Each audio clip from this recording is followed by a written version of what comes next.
Hello friends, welcome to Telugu audio story. మీరు కనుక ఛానల్ని ఫస్ట్ టైం చూస్తున్నట్లయితే ఛానల్ సబ్స్క్రైబ్ చేయండి, లైక్ చేయండి. అలాగే ఈ కథపై మీ విలువైన అభిప్రాయాన్ని కమెంట్ రూపంలో తెలియచేయండి. ఇక కథలోకి వెళ్దామా? మన నుంచి నా ప్రాణమా పార్ట్ 10 చూసే ముందు పార్ట్ 9 చూడండి. లింక్ డిస్క్రిప్షన్లో ఇవ్వడం జరిగింది.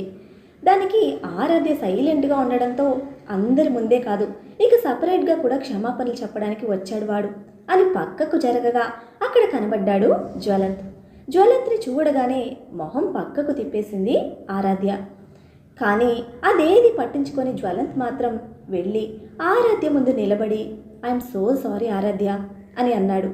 ఆ మాటకు జ్వలంత్ని ఇంకా కోపంగా చూస్తూ, మీరు చెప్పే ఒక్కసారి నా 4 ఏళ్ల బాధను తుడిచేస్తుందా? మీరే చెప్పండి. ఈ 4 సంవత్సరాలుగా నేను అనుభవించిన మానసిక క్షోభను, అలాగే నా కొడుకును పెంచుకోవడానికి పడిన కష్టాన్ని తుడిచేస్తుందా?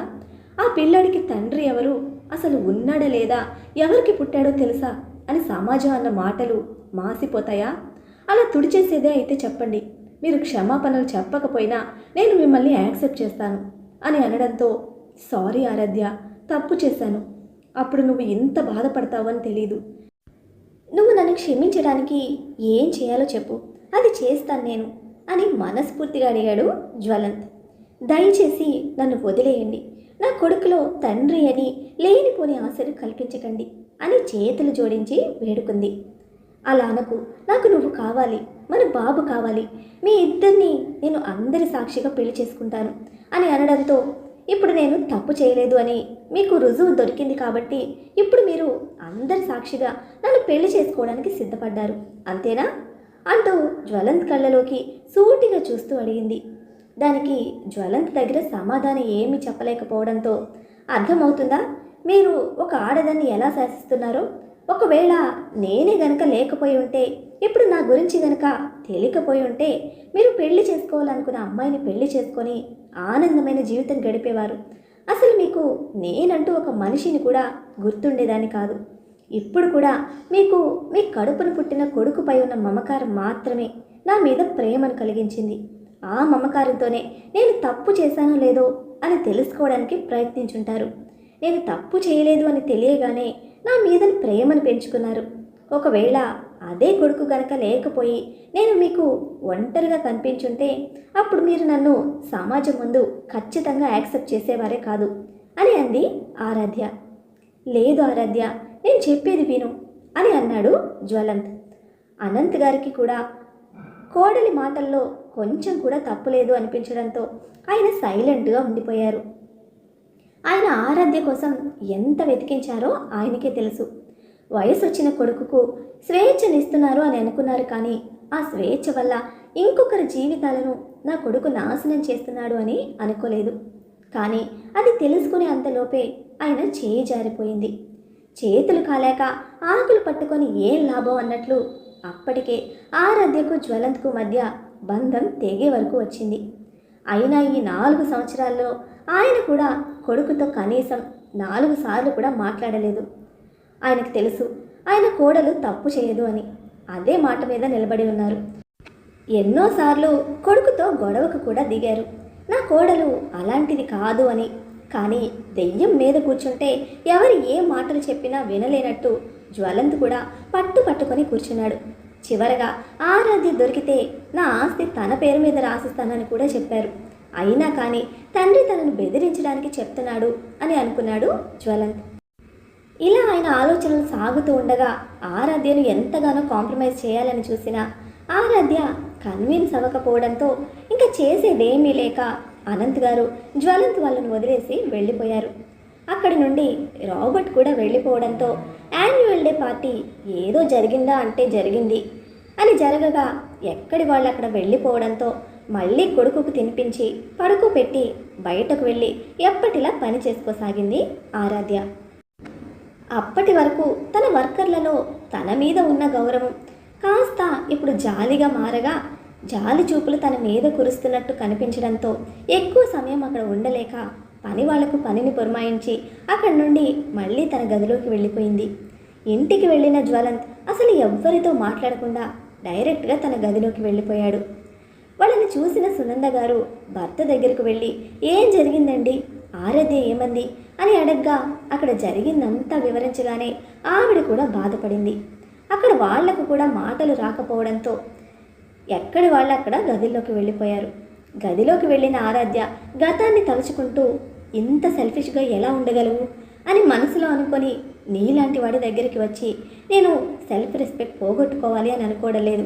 నీలో మార్పు వస్తుందని తెలుస్తున్నా కూడా ఇన్ని సంవత్సరాలుగా నేను పడిన బాధ నీకు తెలియాలి అని మనసులో అనుకొని కళ్ళు మూసుకుంది. సరిగ్గా ఉదయం 6 గంటలకు తనకి మెలకువ వచ్చేసరికి ఎవరో తలుపు కొడుతున్న సౌండ్ వినపడడంతో ఒక్క నిమిషం అంటూ ఫ్రెష్ అయి వెళ్ళి డోర్ ఓపెన్ చేయగానే అప్పటికే కళ్ళు వాచిపోయి ఏడుస్తూ ఎదురుగా కనపడ్డారు సునంద గారు. దూరంగా జ్వలంత్ మాత్రం కార్ స్టీరింగ్ మీద తల పెట్టుకొని కనిపించాడు. ఆవిడని చూసి ఏమైందత్తయ్య అని అడగ్గా మీ మావయ్యకు నిన్న రాత్రి మాసివ్ హార్ట్ అటాక్ వచ్చింది, ఆయన బ్రతుకుతారో లేదో అని అంటున్నారు డాక్టర్స్. ఒక్కసారి నీతో మనవడితో మాట్లాడాలని మిమ్మల్ని చూసుకోవాలని ఆరాటపడుతున్నారు. నాకు పతిభిక్ష పెట్టు తల్లి అని కొంగు చాచినట్టు కొంగు పరచగానే అయ్యో అత్తయ్య ఏం మాట్లాడుతున్నారు మీరు, ఇలా మాట్లాడకండి, మావయ్య గారికి ఏం కాదు అంటూ ఆరాధ్య కూడా ఏడవడం మొదలుపెట్టింది. ఆయన మిమ్మల్ని చూడ్డానికి ఆరాటపడుతున్నారు తల్లి అని అనడంతో ఒక్క నిమిషం అత్తయ్య అంటూ కొడుకుని లేపి బ్రష్ చేయించి వాళ్ళిద్దరూ ఫ్రెష్ అప్ అయ్యి బయటకు వచ్చేసరికి ఆవిడ అక్కడే నిలబడి కనపడడంతో వెళ్దాం పదండి అని అంది. అలా వీళ్ళ ముగ్గురు కార్ దగ్గరికి వెళ్తూ ఉంటే వీళ్ళని చూసిన జ్వలంత్ డ్రైవింగ్ సీట్లో నుండి దిగి వచ్చి బ్యాక్ డోర్ ఓపెన్ చేశాడు. జ్వలంత్ని చూడగానే అప్పటి వరకు నార్మల్గా ఉన్న ఆరాధ్యలోకి గతం తొంగి చూడడంతో అత్తయ్య మీరు ఏమనుకోకపోతే నేను క్యాబ్ బుక్ చేసుకొని వస్తాను అని అంది. అప్పటికే జ్వలంత్కి ముక్కు మీద కోపం రావడంతో బాబుని చేతిలోకి తీసుకొని ఎత్తుకుంటూ అమ్మా మారు మాట్లాడకుండా ఇద్దరు కారులో ఎక్కి కూర్చోండి అంటూ తల్లికి వార్నింగ్ ఇస్తున్నట్టుగా చెప్పాడు, కోపంగా ఆరాధ్య వైపు చూస్తూ. జ్వలంత్ గురించి తెలిసిన ఆరాధ్య ఇంకేం మాట్లాడలేక అక్కడ అనంత్ గారి పరిస్థితికి కూడా తల వంచి కారు ఎక్కి కూర్చోగానే కారు డోర్ ఓపెన్ చేసుకొని కొడుకుకు ముద్దులు పెట్టుకుంటూ మరొక వైపు నుండి తిరిగి చూస్తూ నాన్న తాతయ్యకు హెల్త్ బాగాలేదు, నువ్వు వెళ్ళి తాతయ్యతో మాట్లాడితే త్వరగా బాగా అయిపోతారు అని చెప్పుకుంటూ కొడుకుని ముందు తన సీట్లో కూర్చోబెట్టి సీట్ బెల్ట్ పెట్టి మరొక వైపు నుండి తిరిగి వచ్చి డ్రైవింగ్ సీట్లో కూర్చోగానే ఏమైంది నాన్న తాతయ్యకు అని ముద్దుగా అడిగాడు అనంత్. తాతయ్యకు జ్వరం వచ్చింది నాన్న, హాస్పిటల్లో ఉన్నారు, నీతో మాట్లాడితే బాగా అయిపోతారు తెలుసా అని చెప్పడంతో నాకు తెలుసు నాన్న, నాతో జ్వరం వచ్చిన వాళ్ళు మాట్లాడితే వాళ్ళకు తొందరగా జ్వరం తగ్గిపోతుంది. ఇంతకుముందు అమ్మకు జ్వరం వచ్చినప్పుడు కూడా అమ్మ నాతో మాట్లాడేది, అప్పుడు అమ్మకు జ్వరం తగ్గిపోయేది. నేను తాతయ్యతో బాగా మాట్లాడతాను సరేనా అని అనడంతో సరే కన్నా, మరి నువ్వు తాతయ్యతో ఏం మాట్లాడతావమ్మా అని అడిగాడు ప్రేమగా. తాతయ్య మీకు ఫీవర్ ఎందుకు వచ్చింది అని అడుగుతాను. అవును నాకు డౌట్ అంటూ వేలిని చెంప మీద పెట్టుకొని తాతయ్య అన్నం తినలేదా అని అడిగాడు. ఎందుకు నాన్న అలా అడుగుతున్నావు అని జ్వలంత్ ఆశ్చర్యంగా అడగ్గా అన్నం తినకపోతేనే ఫీవర్ వస్తుంది, నేను బాగా అన్నం తింటాను అందుకే నాకు ఫీవర్ రావడం లేదు అని అనగానే అవును నిన్న నైట్ తాతయ్య అన్నం తినలేదు అని బాధగా చెప్పాడు. అయితే నువ్వెందుకు తినిపించలేదు? ఎప్పుడైనా నేను అన్నం తినకపోతే మా మమ్మీ నాకు తినిపిస్తుంది, మా మమ్మీ అన్నం తినకపోతే నేను మా మమ్మీకి తినిపిస్తాను, అలా నువ్వు కూడా తినిపించాలి కదా తాతయ్యకు అని అనడంతో ఇప్పుడు నువ్వు వస్తున్నావు కదా, నువ్వు తినిపిస్తే ఖచ్చితంగా తింటారు మీ తాతయ్య, నేను తినిపిస్తే అస్సలు తినలేదు అందుకే తాతయ్యకు ఫీవర్ వచ్చింది అని అనడంతో అయితే నేను తాతయ్యకు తినిపిస్తానులే నాన్న, అప్పుడు ఫీవర్ తగ్గిపోతుంది అని అన్నాడు.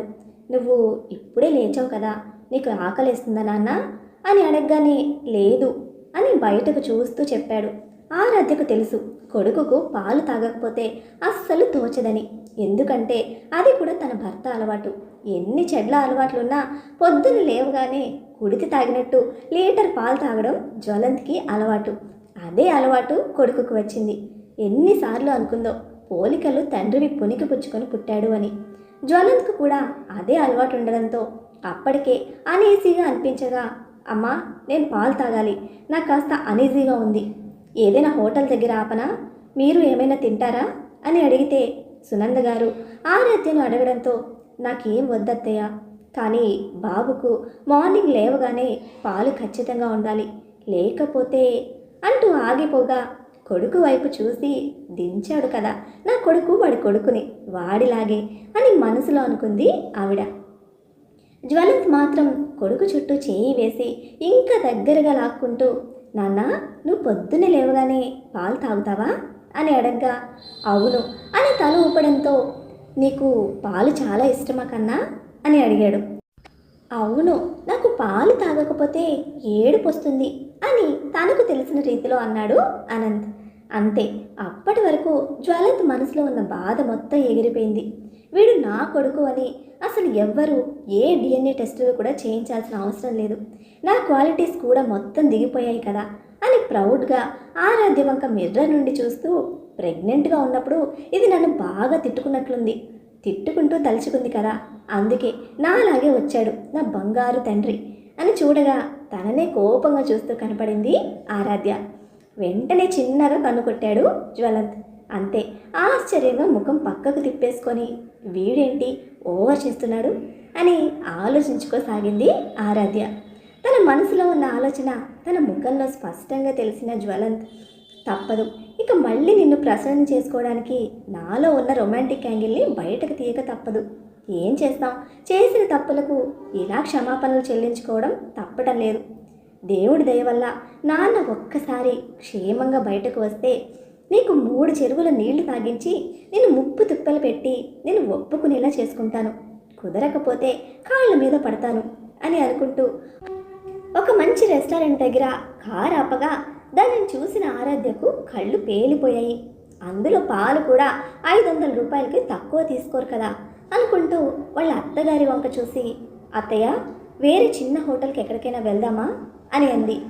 ఎందుకమ్మా అని అనడంతో, అంటే హాస్పిటల్కి వెళ్ళాక ఎంత సమయం అవుతుందో తెలియదు కదా, నేను ఎక్కువ డబ్బులు తీసుకొని రాలేదు, వాడి పాలతో పాటు ఇంకా ఏదైనా తింటే ఒక 11-12 గంటల వరకు ఎలాంటి టెన్షన్ ఉండదు, లేదా ఆకలికి తట్టుకోలేడు, మళ్ళీ మధ్యలో స్నాక్స్ కావాలని ఏడుస్తాడు, అందుకే ఏదైనా చిన్న హోటల్లో అని అంటూ ఉంటే ఆ మాటలు విన్న జ్వలంత్కు పిడికిళ్ళు బిగుసుకోగా, అమ్మా దిగు అని అన్నాడు. కొడుకు మాటల్లోని కోపం తెలిసిన ఆవిడ కారు దిగగానే, కన్నయ్య, నువ్వు కూడా దిగు అని సీట్ బెల్ట్ తీసి కారు దింపి ఆరాధ్య వైపు చూసి, చంపేస్తాను, అర్థమవుతుందా, నిజంగానే చంపేస్తాను, వాడికి పెట్టే తిండి గురించి ఆలోచించే వాడిలా కనపడుతున్నానా నేను అని అనడంతో, మీరు ఆలోచిస్తున్నారని నేను అనలేదు కదా అని అంది. నా కొడుకుకి నా పెళ్ళానికి నేను పెట్టుకోవాలనుకున్నంత పెట్టుకుంటాను, ఎక్కడ తినిపించుకోవాలి అనిపిస్తే అక్కడ తినిపించుకుంటాను, అంతే అని అనగానే, ఇక్కడ మీ పెళ్ళాం ఎవరుంది, మీరు నాకేమైనా తాళి కట్టారా అని అడిగింది. నువ్వు ఒప్పుకో, ఇప్పుడే కడతాను అని అనడంతో, ఎందుకు, మళ్ళీ ఎవరో వచ్చి మీ ఆవిర ఇంకొకరితో పడుకుంది అని చెప్పగానే ఈసారి మళ్ళీ ఇంకోసారి కడుపు చేసి నడి రోడ్డు మీద వేయడానికా అని అడిగింది, అలాగే కోపంగా చూస్తూ. ష్, అయిపోయిందా అని తల పట్టుకొని గతాన్ని పట్టుకొని, నువ్వు ప్రశాంతంగా ఉండవు, నన్ను ప్రశాంతంగా ఉండనివ్వు, అయ్యో దేవుడా అని అనుకుంటూ, సరే కార్ దిగు అని అనడంతో, ఏదైనా చిన్న హోటల్కి తీసుకువెళ్ళండి అని అంది. చెప్తున్నాను కదా, కార్ దిగు, నేను ఆల్రెడీ చిరాకులో ఉన్నాను, రాత్రంతా నిద్ర లేదు, ప్రశాంతత లేదు, హాస్పిటల్లో ఉన్నాను, నాకు కోపం తెప్పించుకు, మళ్ళీ తిడితే ఎందుకులే, నన్ను తిట్టడానికే తీసుకువచ్చారు అని ఆ నింద కూడా నా మీద వేస్తావు, కాబట్టి ఇప్పుడు దిగు అంటూ తను దిగి తన వెనకాల డోర్ ఓపెన్ చేయగా కార్ దిగి జ్వలంత్ మీద చూపించలేని కోపాన్ని కార్ డోర్ మీద చూపిస్తూ గట్టిగా నెట్టి కొట్టింది డోర్ని. అంతే, జ్వలంత్ ప్రాణాలు గాల్లో కలిసిపోయినట్టయింది. తనకు ఆ కార్ అంటే ప్రాణం. ఆ కార్ని ఎవరైనా జస్ట్ కొంచెం గట్టిగా డోర్ క్లోజ్ చేసినా భరించలేడు. శ్రాగవితో కూడా ఎన్నోసార్లు ఆ కార్ విషయంలో గొడవ పెట్టుకున్నాడు. ఇప్పుడు ఆరాధ్య స్థానంలో వేరే ఎవరైనా ఉంటే మాత్రం తనకున్న ఫ్రస్ట్రేషన్కి, కోపానికి ఇప్పటికే వాళ్ళ చెంప పగిలి పళ్ళు బయటకు వచ్చాయి. కానీ ఆరాధ్య కాబట్టి మూసుకొని నిజంగా సాధించుకున్నావే నన్ను, చేసిన తప్పుకు ఇలా పీడించుకు తింటున్నావు అనుకుంటూ మరొకసారి కార్ డోర్ను ఓపెన్ చేసి నెమ్మదిగా క్లోజ్ చేసి జాగ్రత్త బంగారం జాగ్రత్త అంటూ కారుతో మాట్లాడుకొని లోపలికి వెళ్ళిపోయాడు. రెస్టారెంట్ ముందట నిల్చున్న అనంత్ రెస్టారెంట్ వైపు చూస్తూ, బాబోయ్ ఇది రెస్టారెంటా, ఇంత పెద్దగా ఉందేంటి అని అడగ్గా కొడుకుని ఎత్తుకొని లోపలికి తీసుకువెళ్తూ, అవును నాన్న చాలా పెద్దగా ఉంటుంది, అసలైతే రెస్టారెంట్ మార్నింగ్ ఓపెన్ చేయరు, కానీ ఇది 24 అవర్స్ ఓపెన్ ఉంటుంది. మార్నింగ్ స్నాక్స్ దొరుకుతాయి, బ్రేక్ఫాస్ట్ దొరుకుతాయి, అన్నీ దొరుకుతాయి అని చెప్పడంతో నేను ఎప్పుడూ రెస్టారెంట్కి వెళ్ళలేదు, ఇప్పుడు మేము ఉంటున్న హోటల్కి తప్ప అని అనగానే, ఇప్పటి నుండి నేను ప్రతిరోజు ఏ రెస్టారెంట్ కావాలంటే అక్కడికి తీసుకుని వెళ్తాను కన్నయ్య, అప్పుడు కానీ మీలాగా తయారవ్వడు వాడు కూడా అని కోపంగా అంటూ వాళ్ళ కళ్ళ ముందే లోపలికి వెళ్ళిపోయింది ఆరాధ్య. వెంటనే తండ్రి వైపు చూసిన అనంత్, నాన్న అమ్మకు మీ మీద కోపం తగ్గలేదా అని చిన్న పదాలతో అడగ్గా, ఆ పెదాల మీదనే మళ్ళీ ముద్దు పెట్టుకుంటూ, ఎందుకు తగ్గదు నాన్న, తగ్గుతుంది, కొన్ని రోజులు పడుతుంది, ఆ తర్వాత నువ్వు నేను నానమ్మ తాతయ్య అమ్మ అందరం కలిసి హ్యాపీగా ఉండొచ్చు సరేనా అని చెప్పగా చప్పట్లు కొడుతూ, నిజమా అని అడిగాడు. నిజం బంగారం అంటూ లోపలికి తీసుకొని వెళ్ళి కొడుకుని తన వడిలో కూర్చోపెట్టుకున్నాడు. అసలు సునంద గారికైతే ఎక్కినప్పటి నుండి అక్కడ ప్రజెంట్ సిచ్యుయేషన్ వరకు ఆవిడ కళ్ళు ప్రతి నిమిషం పెద్దగా అవుతూనే ఉన్నాయి. కొడుకు ఒకరిని అడిగిన ప్రశ్నలకు ఎక్స్ప్లెనేషన్ ఇవ్వడం, అది కూడా చిన్న పిల్లలకి. బాబోయ్ అసలు ఏం జరుగుతుంది అనుకుంటూ ఆరాధ్య వైపు చూసి, నిజంగా వాడి కొడుకు వాడిని మారుస్తాడు అని మీ మావయ్య అంటే ఏమో అనుకున్నాను, కానీ నా భర్త ఆలోచన ఎప్పుడూ తప్పు కాలేదు అని అనుకున్నారు మనసులో.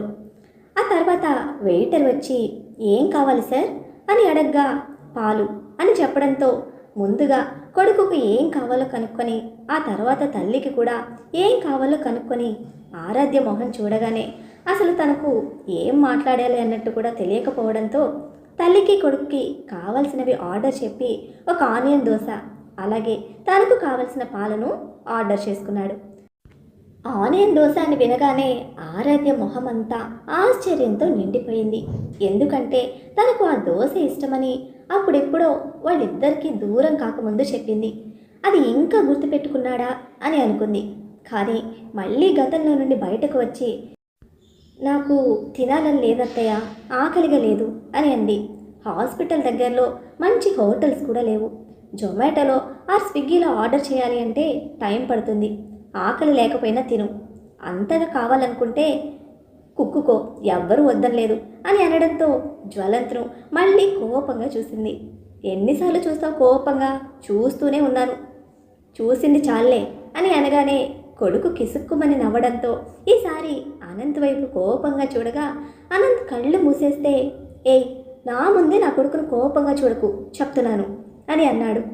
ఇప్పుడు కోపంగా చూడకపోతే పెద్దయ్యాక వాడి వల్ల నాలాగా ఇంకో అమ్మాయి సఫర్ అవ్వాలి అని అనగానే, నేను ఇలా తయారైనందుకే ఎంతగా బాధపడుతున్నాను, నేను మళ్ళీ నా కొడుకు నాలాగా పెంచుతాను అని అనుకుంటున్నావా నువ్వు అని అన్నాడు. ఖచ్చితంగా డబ్బు పొగరే కదా మిమ్మల్ని ఇలా తయారు చేసింది, అదే డబ్బు పొగరు నా కొడుకుకు చూపిస్తానంటే నేనెందుకు ఊరుకుంటాను అని అంది. ఆ మాటలు ఎక్కడికో వెళ్తున్నాని అని అర్థమైన సునంద గారు ఇద్దరిని ఆపేస్తూ, ఒరే త్వరగా ఆర్డర్ వస్తే తిని వెళ్దాము, అక్కడ మీ నాన్న ఐసీయూలో ఉన్నారన్న విషయం మర్చిపోకు అని అన్నారు. సరే అమ్మా అంటూ ఇక ఆ కాన్వర్జేషన్ అక్కడే ఆపేశాడు. అలా ఆర్డర్ రాగానే కొడుకుకు పాలను చల్లగా చేసి కొడుకుకు తాగించి కొడుకు తాగాక తాను తాగడం మొదలుపెట్టాడు. అసలు సునంద గారికి ఒక్క క్షణమైతే కళ్ళు వైర్లు కమ్మినట్టే అనిపించాయి. అక్కడ జరుగుతుంది నిజమా లేక కలనా అనే సందేహం కలిగింది. కొంప తీసి తన కొడుకు మీద ఏదో దెయ్యం పూనలేదు కదా అని అనుకుని, పూనినా పర్వాలేదు, ఆ దెయ్యం పర్మనెంట్గా ఉంటే బాగుండు అని అనుకున్నారు. అలా అందరూ తిన్నాక బిల్ చేసి బయటకు వచ్చి హాస్పిటల్కి ప్రయాణం అయ్యారు. మరి ఇప్పుడు హాస్పిటల్లో అనంత్ గారి పరిస్థితి ఎలా ఉండబోతోంది? ఆయన ఆరాధ్యని ఇంటికి వచ్చేలా ఒప్పించగలుగుతాడా? జ్వలన్ ఆరాధ్యకు దగ్గర కావడానికి చేసే ప్రయత్నం ఆరాధ్య మనసుకైన గాయానికి మందుగా మారుతుందా? ఏం జరుగుతుందో తెలుసుకోవాలంటే నెక్స్ట్ ఎపిసోడ్స్ని ఫాలో చేయండి. అలానే ఈ ఎపిసోడ్ని లైక్ చేయడం మాత్రం మర్చిపోకండి. Bye friends.